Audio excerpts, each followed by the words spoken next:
So hi, welcome to the Good Noise Podcast. I'm Shane, I'm Glory. and we're here with. Tyson. I'm Emma, and this is Crooked Teeth. And we have some questions to say about the upcoming single "Loser." So congrats on that, by the way. How do you feel about the response to the announcement so far? Pretty good. We're pretty stoked on the song. We're in the room where we wrote it and Nice. recorded it. So what do they call that? Serendipitous or something? I don't know. But Sounds anyways, right. yeah. The song is I'm pretty stoked on it. I think it's the first one Emma wrote too. So for like this record and Yeah, whatnot. first one I've been on with Crooked Teeth. Nice. Hmm. Well, the song bangs. Oh yeah. Obviously, there's a record coming at some point. Excited for that, and we'll dive into that a little bit later. And Gloria actually said it, channeling some Biscuit on this one. Oh Some- yes, the biscuit vibes are strong. Yeah, we actually, it's so funny because Cammy, who like is on the song with us, she came here last night and she was wearing her Limp Bizkit shirt, and she's been the one that's been insistent the whole time that like, dude, this song is on some Limp Bizkit shit. So Mhm. I was upset that the For Fans Of didn't have Limp Bizkit in it. It was yeah, I Paramore, just Blink, felt like that and might be too polarizing for some journalists, you know? yeah, Mm. fair enough. Fair enough. We were though like literally tracking the first verse, and um, Tyson was singing it, and like it was going well, but it wasn't like we were all just like there's kind of something missing, and I was like, dude, you just need to do your best Fred Durst impression, like kind of jokingly, and he did, and I was like, oh my god, I was kidding, but like But that actually- actually slaps. Yeah. Yeah. That's So great. that's where that comes from. That's very affirming. Thank you for that critique. Of course. Of course. So, is there any meaning behind the single title or cover art? The cover art I think is just more just fun. I mean, a very like minor details. Like we've done the last two singles with that same artist, and his name's Otak, and he's great. And I just like for my vision on it, at least, like I wanted to keep it. I'm a really big fan of like aesthetics and color schemes specifically. So like I thought it would be cool to kind of keep it in the same vein as Promise that came before it. And as far as like the song meaning, I mean, it's like kind of a double meaning thing going on. It's like it's definitely got this like introvert anthem vibe where it's just about like being okay with yourself, not having to like be, especially like, you know, this born in LA, you know, this song is like born in LA and that kind of whole setting. So it's like that whole idea that you have to just subscribe to being like extroverted and at every event and like showing face and like be this like, you know, this like I don't know, meet this like sort of industry standard. And especially like online, I think there's a lot of pressure on artists and people who maybe inherently just make music to have to overperform in this other world that is, I don't wouldn't say totally foreign, but it feels like the music becomes secondary to this like need for perception and validation, like just on the surface. And so that was kind of like, I think part of it. It's kind of like like a dual inspiration. Like honestly, it's just about being vulnerable and being secure in yourself and not really giving a fuck what other people think. So I mean, I know maybe that sounds cliche and run of the mill, but like that's truly just what it's about. So Hell yeah. I love that. you get one, right? Every man gets Exactly. one, right? Yeah. So can you tell us a little bit about your writing process for this song? Yeah, you go. So Tyson Tyson hit me up and was like, "Hey, come do this writing session. We're gonna have this girl Cammy on it." We actually kind of went into the session not knowing if it was gonna be a Cammy song or a Crooked Teeth song, or like a collab. And Tyson was like, "Cammy like really likes rock music. I think we should try to write her like a rock song." And I was like, "Okay, cool. Well, I'll like pull out some rock riffs." And I was like, dude, he was like, she really likes like Alice in Chains and, you know, maybe Smashing Pumpkins kind of stuff. And I was like, okay, cool. Well, I actually have this riff that I wrote like 6 years ago that I really feel like is money, but I've never been able to like make it go somewhere. Like it's always stayed at just that riff, never like developed.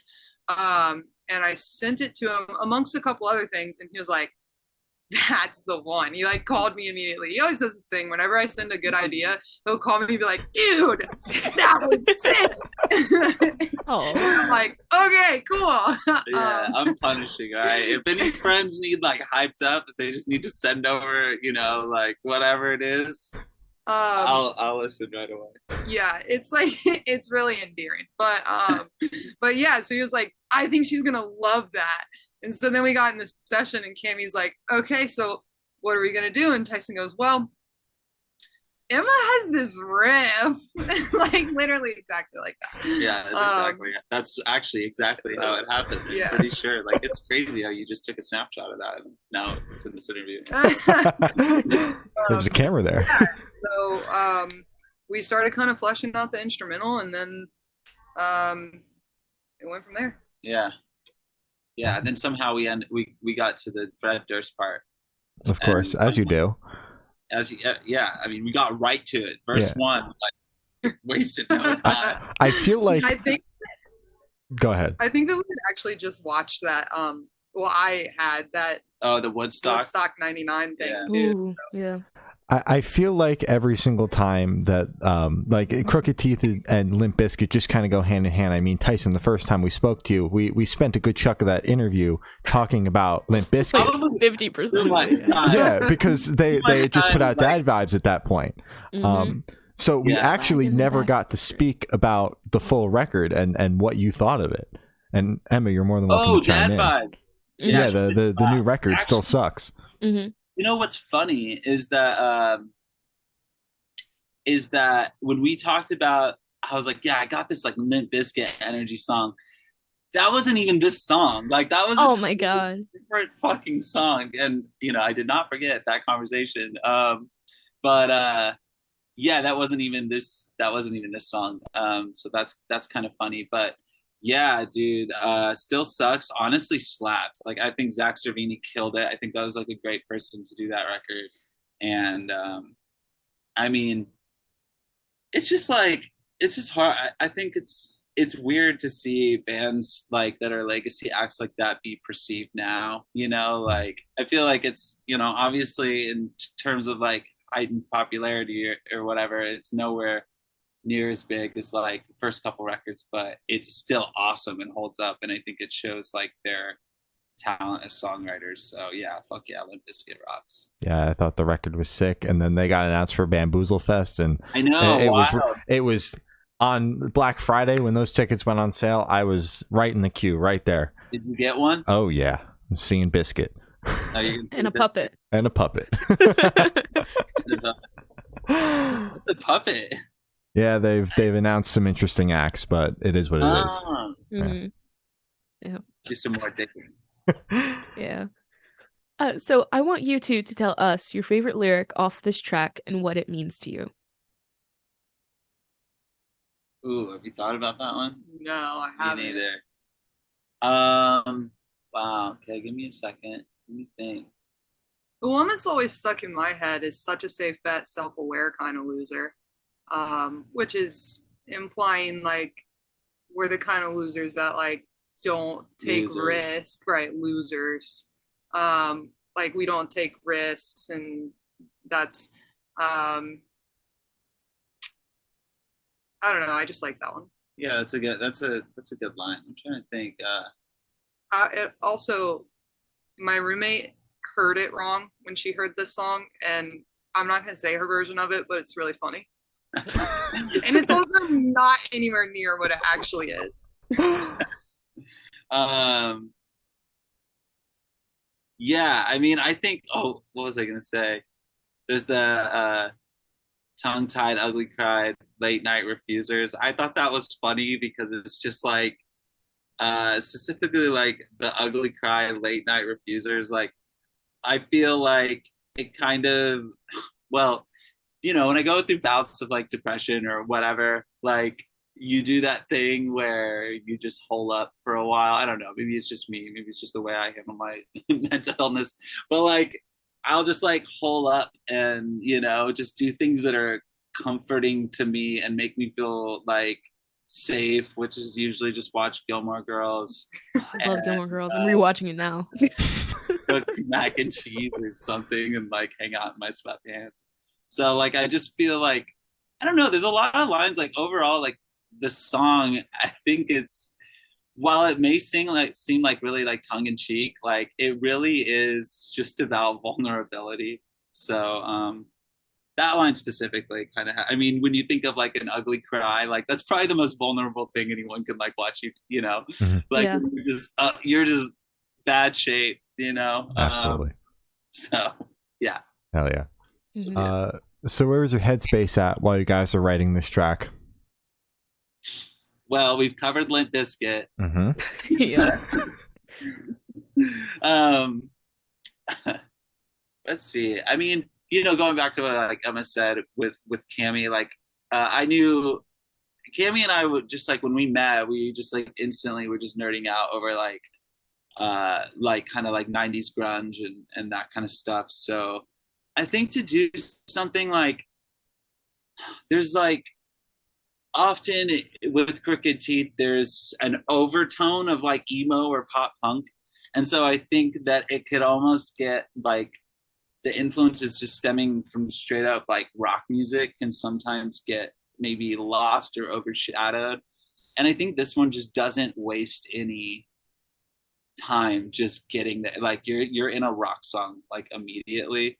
And so that was just kind of our vibe in the studio. Like we just wanted to make a fucking like, obnoxious, heavy, like cool rock song. Like that's it. I don't know, there's no other way around it really. I mean, I was super stoked because like I said, I've been holding on to that riff for years, which I felt like when I pitched it would be a good option because when I wrote it, I was obsessed with like My Bloody Valentine and the Smashing Pumpkins. And I just went, like, I was so obsessed. I went and bought a reverse reverb pedal and Jazz Master. So I wanted to like be Kevin Shields. And then I wrote like, it ended up not being a shoegaze song at all, but like, yeah. But then we tracked it with that Jazz Master and everything, which just, I am a nerd. I'm a guitar loser. So, so I was like just so excited for that part of it all. Yeah, it's badass. I love it. So how do you guys recommend your fans to listen to this track for the first time? Should they play in the car with friends, start with headphones on? Should they blast at a party, work out to it? What do you guys personally recommend? Well, the correct answer is to just listen scream alone in your room, right? In your room, on a really like, I don't know. They still make those headphones with the cables, right? Like the, just one of yeah. Rory's got them on right now. I got them on right now. I would say like maybe a pair of those, but it's also like from an iPod Nano, so you need a dongle. And then if you just could, so like maybe just on a pair of those, maybe doing something rebellious, like I don't know, like stealing a candy bar from CVS. Oof. Playing an M-rated game when you're not 17. Wait, all right, that's a little too far. Maybe like tagging "Eat My Freaking Shorts" on a cop car or something like that. Specifically those words. Eat my freaking It's very shorts. important to be those words exactly. Honestly, those are a few things that come to mind. I don't know. Have you thought about it? The gym. The gym. Getting swole. Hell yeah. I have listened to it in the gym. It works. Results? Yeah. You're like, they vary, but yeah. It's it's got Planet Fitness energy. Yeah, it could totally play in Planet Fitness. Sure. If they got Point North playing in there, you guys fit. Hey, the greats are in there, okay? I've heard Papa Roach, Jimmy Eat World like twice. That's true. I even heard the 1975 in there. Oh wow. That's for the cool down.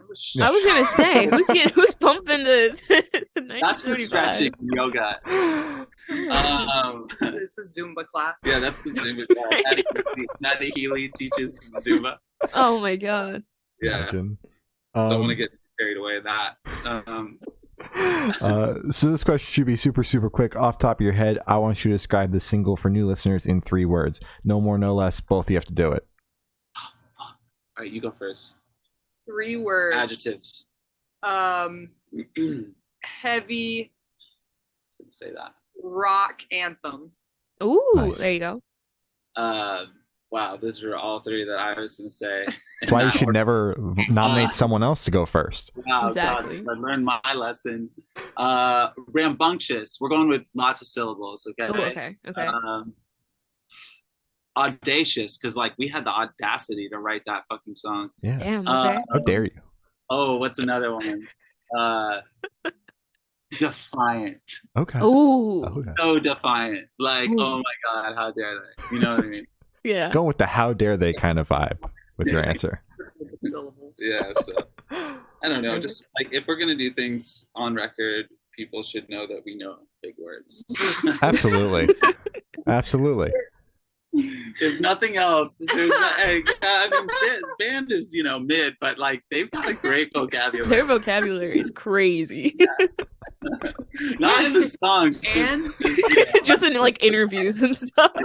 yeah, it's really unassuming. You guys can just be known as the band that just confuses the shit out of the interviewers because you just use massive ass words that they have to look up in the dictionary after. I didn't know half the fucking words you used. My bad. Right. It was how my teachers described me throughout school. Like, so I just figured I would just recycle them, Yeah, fair enough. Perfect. It's full circle. Yeah. So, is there a certain feeling or emotion you want this track to invoke in your listeners? Oh Well, my God. I mean, maybe some like I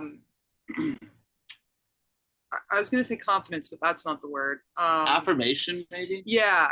Like maybe some affirmation to just like just fucking be yourself and do your thing. I mean, yeah, I was listening to this thing recently where they were like talking about how music doesn't actually make you feel like doing something, but it can like heighten your sense of like whatever's going on.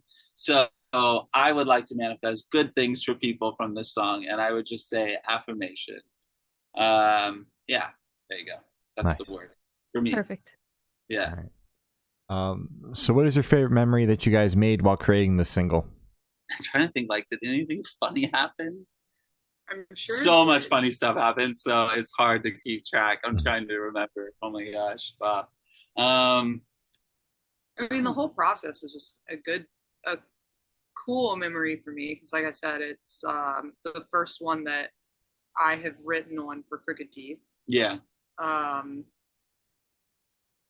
would say that too. I would say like not that I mean I kind of figured like I mean we spent like a whole year in a minivan together last year, so by the time August rolled around I was like I feel like she probably is good at music. I don't know. Yeah, you'd hope.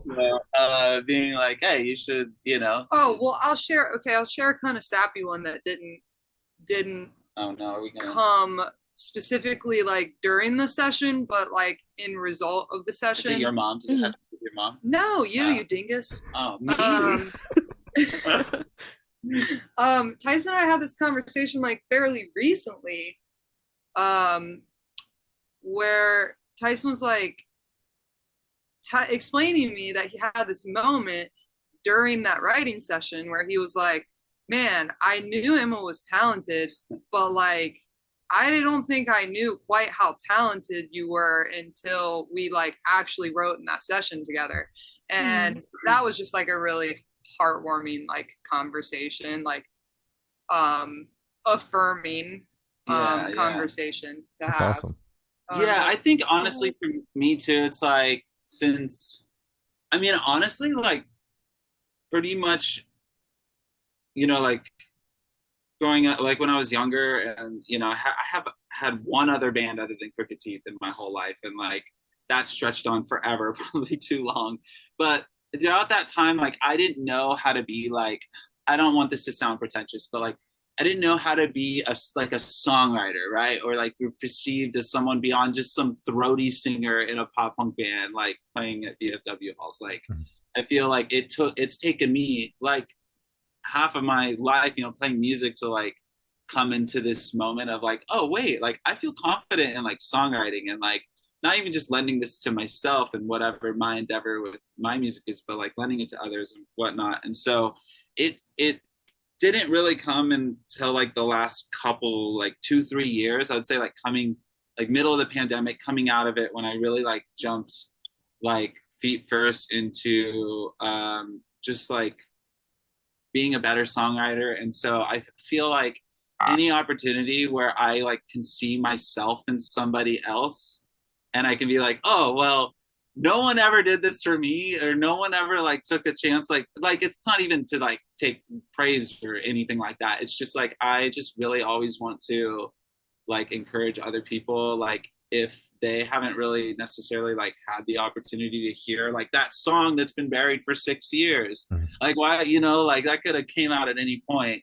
but I think it's just like I feel like ultimately from this song stemmed this and other moments as well, but like in terms of creativity and collaboration, like I feel like it sparked sort of like this flame in the project that has like never existed in terms of like having two collaborators. And I mean, I also got to give it up for Jason, like our drummer. Like he's an incredible drummer. So like when we're out here writing this shit, we're sending it back to him and he's absolutely crushing it. So he's in DC right now. But all that's to say is like I think this song is kind of like the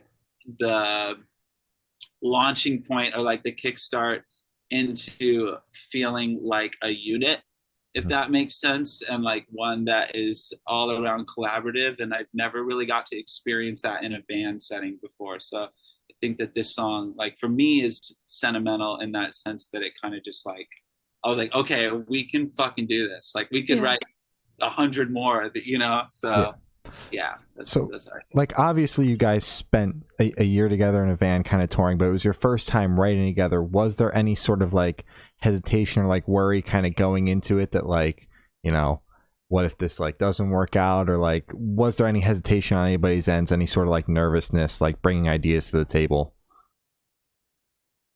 I mean, for this song, no, because it came together like organically. And like I said, it was more when we went into the writing session, it was more of like, oh, the three of us are just going to write together and who knows what's really going to happen. Like we didn't know if it was going to be a Crooked T song or a Cammy song or a collab or what. It's he featuring it on her or vice versa. So I didn't really have any expectations. I was like, let's go in and honestly, riff it. I think like, yeah, me too. Like I never really, unless I'm going into the studio, which like this rarely happens because I haven't, I haven't really got to that like stage yet where I'm in front of my like literal like, I don't like using the term like idols or heroes, but like, it's not like I haven't gone to a session and it's fucking Dave Grohl or like Fred Durst. Exactly, Fred Durst. Fred Durst. I think if I went into a session like that, I would literally have like sweaty palms and a silly little stomach ache before. But like, I think when we're just coming in as like peers and just fucking riffing and just creating something from scratch, like I'm always just really excited, and that's it. There is a certain level of like comfortability that you have to like develop at first, but yeah, I don't think any like nervousness. All right. So Good. obviously we've beat the shit out of this song, but as you guys mentioned at the beginning, there's a record coming at some point this year. What can you guys tell us about it? Give away as much as possible. We took a break from writing it right now. Okay. We're pretty stoked on the one we're currently in the middle of. Yeah, honestly, like I was just thinking about it this morning. I'm like, this is honestly like the climax of my whole entire existence. It's like I've never made a full length before record in my life. So to me, it's kind of like, and I think for so long, that excitement about doing something like that like hasn't existed because the industry just hasn't functioned in a way that like really gives a fuck about a full length. Like I think people like y'all like care about that because you like digesting music and like you like breaking it down and I think that we exists appreciate for it. bands that are already established. Yeah, exactly. But like I think for like where we are as a developing like band in this kind of this like world of just singles constantly, and then the record is just kind of an after the fact thing. Like to go in and like, I mean, all of when we think about like what is influencing Crooked Teeth, like from all three of us, like it all comes from very similar places of rock. I feel like and some different ones, but like I think yeah, it's just kind of exciting to just like throw all the influences in the melting pot. And I'm one of those people where I'll just be like, oh, that's like this or like that's like that. And I've already in just this one song we've been doing today and yesterday, I'm already just like, we've referenced this has so Brand New Eyes, yeah, the Foo Fighters, the Used, yeah, like Papa Roach. Oh my god. Like there's so many, there's like definitely some Blink stuff going on. Like it's just very I don't know. I think we're doing I don't want to sound like haughty or like anything, but I think we're doing something special and people aren't gonna know it before it's too late or they're just sleeping. I don't know. Mhm. I truly feel like we're doing something that's gonna be really cool that people like the elder emos are really gonna be like, oh my god, that makes me think of this, but not in a way that's nuanced, right? Like not in a way that it's just a direct like just a steal from it, so I think that like putting our own spin on all of our favorites in this project is really like one of the coolest things. And yeah, I'm really pumped. I'm really excited, so can't fake it. You're getting me excited. Yeah, stoked. Yeah, I hope you are. Yeah. Thank you. Of course. So for these last couple questions, we're actually going to shift away from music, if that's okay with you guys. I remember this segment. It's scary. Get ready. So if you could be one animal for the rest of your life, which animal would you be and why? It's a little different from last time. Yeah. I would be a cat for sure. Okay. Especially if I had a good owner. Although, okay, I might take Not that back. Cat. You don't want to just be a wild because, all right, so my cat is awesome, and I envy her life because she just walks around her house doing whatever the fuck she wants. But then my roommate will just like walk up to her all the time and just be like, "Yee!" And I'm like, maybe actually I don't want that. Yeah. I don't want that. I don't sound my worst enemy. Whatever that just happened in my face. Dude, she does it all the time. That poor cat. Honestly, that's a little abrasive. Yeah, and then when the cat bites her, she's like, "Stop doing that!" And I'm like, "Dude, it's street justice." You're lucky the cat didn't kill you. Exactly. Like, get the fuck over it. Yeah. But she definitely does love the cat. She picks her up and holds her in her arms and takes her. This morning, my front door was open and I was like, dude, why is the door open? The cat's going to get out. And then I walked outside and saw my roommate in her robe with the cat in her hands, just going like, here's the world. Oh, You can see it. I hope you so get you want to be a cat. this. All that you're saying that you'd like to be a cat, but only one with a good owner. And Yeah, one that doesn't, maybe not with Madison as the owner. no booping. No Yeah. booping. It sounds like you want to be a cat owned by yourself. You know. So an owner who has boundaries. Yeah. yeah. Right. Yeah. Yeah. Or respects them, I should say. Yeah. I think. Wow, what would I be? Like most days, it's probably a dog. But for some reason, when you guys asked this, the first thing that came to mind, kind of strange, but I was thinking raccoon. That is strange. I just think because like You would definitely be a skunk, dude. A skunk. skunk? That's an insult. I'm asking not to elaborate on that. Whatever you do, on this. Don't elaborate on that. I don't know where you're gonna go with that, but we're sitting way too close to each other for you to hurl an insult. Especially one about an animal that smells. Yeah. I don't. Yeah, you know what? Anyways, so I was thinking a raccoon, and that's because they're really smart and they can like. I learned this. I listened to this podcast and like the argument was like, what's the smartest animal? And there was all these like really dumb ones, but then they were talking about crows and raccoons specifically. Got my attention because raccoons can like memorize the ventilation system of a whole neighborhood, like every single house, especially tract homes. It's easy, obviously, but like obviously, and they just like middle of the night, like they're just sneaking in and then just literally like eating whatever the fuck they want from anyone, and then they leave, and then I bet humans wake up in the morning, they're like, what the fuck got in our pantry? You know, like I just like the mystery. I don't know, there's a lot about them I like. I wouldn't say it's like me, but if I wanted to, I don't know, like be out of character, I'd be a raccoon. Okay. Yeah.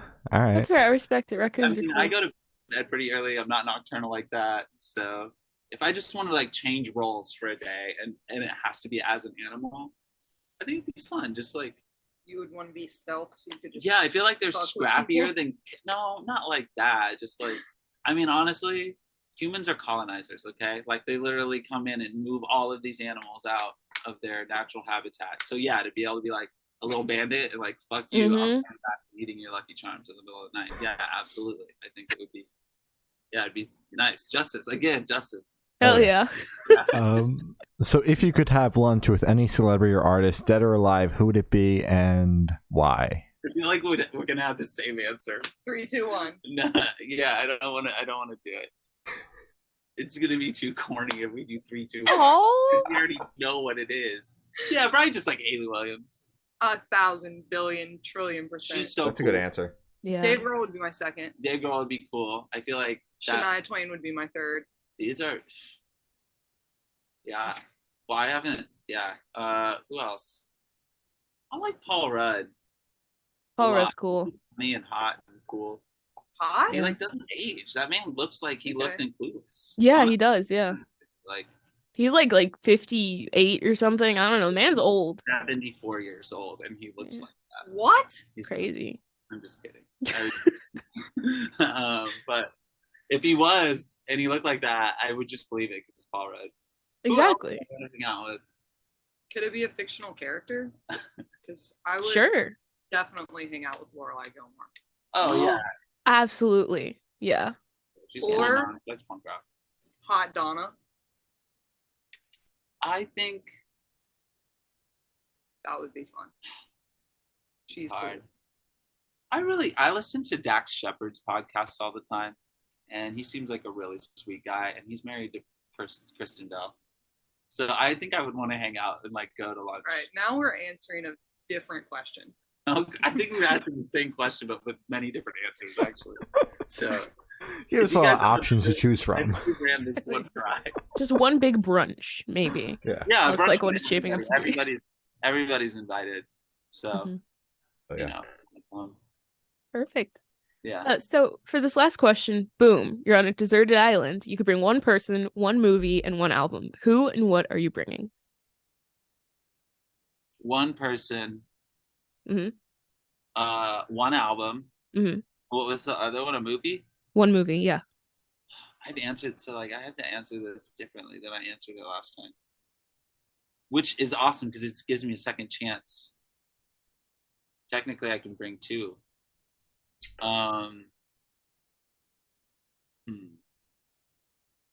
One movie, One album is hard. one album is hard too. Oh, Okay. it's just Blink self-titled for me because I already listened to it like That's a good one.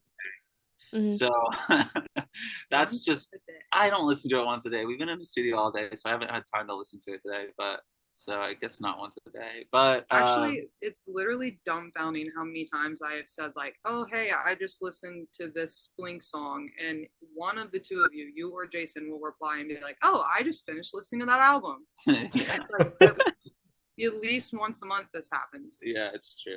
Like the whole album. Okay, I'll make it quick. I would my crush probably. Mhm. I was, in a perfect world, harmony, and we're on a deserted island, which seems like quite a contrast. But my crush, and then my album would be the Blink self-titled album. Mhm. I think last time I'm pretty sure I said my favorite movie of all time, which is Jurassic Park. But like I feel like on a deserted island, maybe like second time around, in retrospect, that's not what I would pick. I think I would pick something funny. Yeah, like what's a like hilarious movie? What's a comfort film? Like Best in Show or something. Something that always makes me laugh, like every time. Like I could watch it like, oh, maybe Tenacious D and the Pick of Destiny. Okay. All right. I don't know. It's fun. I would definitely have to bring my boyfriend. It's a given. That's cute. Yeah. Yeah, that one's easy. Album, I want to say like Brand New Eyes, but then I'm like, I might really hate that after never listening to another album again. So I might go with like, There's some sad songs on there too. yeah, it's Yeah. like I just don't know if I want to pick like one of my favorite albums ever. Like I'm thinking more practical. Like I need an album with like diversity on it. Yeah, maybe they serve as some like elevator music sometimes, Right. where you're just like it's just Yeah. on. So I think I'm gonna have to say the new 1975 record, Good pick. Mhm. and then it's just timeless. Already. It's Yeah. been what, like months? Less than a Yeah. year. Yeah. It's But great though. Has it been a year since it's been out? I don't know. It's been like probably like 6 months, I'd say. Mhm. Oh, Hasn't been yeah. that long. Yeah. It just has a little bit of everything. Also, if I'm gonna be alone on deserted island, like I'm gonna need a like. No. There's another person. Okay, if it's just me and Sam on an island, Yeah. does he get to pick a record? No. Oh, It's one we have to share? damn. Mhm. God, okay. Well, I guess I have to pick someone else. I guess I have to pick Jason. And then it's just season 1 of Seinfeld? I don't know. To Oh my simplify God. this question and not make you guys overthink, let's just say that in this magical world, the person you're bringing also happens to have the same music taste and movie taste as you. we forgot There you Because go. we could be here all day. Mhm. Very important part of that. Yeah, so I'd probably go with the 1975. I'm gonna be real though. I don't really watch movies. I'd maybe say like School of Rock. Oh, so yeah. both Jack Black films. Okay. When I said Tenacious D, I meant School of Rock because that's a movie I could literally watch like Ooh, multiple or days in a week. Freaky Friday. Freaky Friday's a good one I too. freaking Oh, love Freaky Friday. Freaking love it. Yeah. All right. Ooh, oh my god. Or Coyote Ugly. I've never seen that. What? I know, it's Oh crazy. my god. Yeah. Yeah, great. Guess you gotta watch it tonight. You have Great. plans now. Looks like now we have Yeah. movie Now we have plans. Yeah.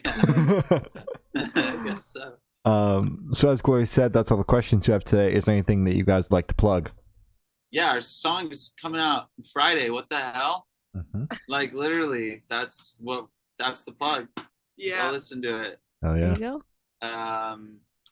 It's gonna be on the internet. That's where you can mostly find it. Yeah. Mhm. And yeah, I would just say go listen to the fucking shit out of that song. Yep. Fuck yeah. A lot. And At then, the gym with and then terrible tell other headphones. people to Yeah. listen to it. That's the big one. Yeah, so listen to it, and then if they could just tell others to Even- listen to it a lot, but more than they listen to it. Okay.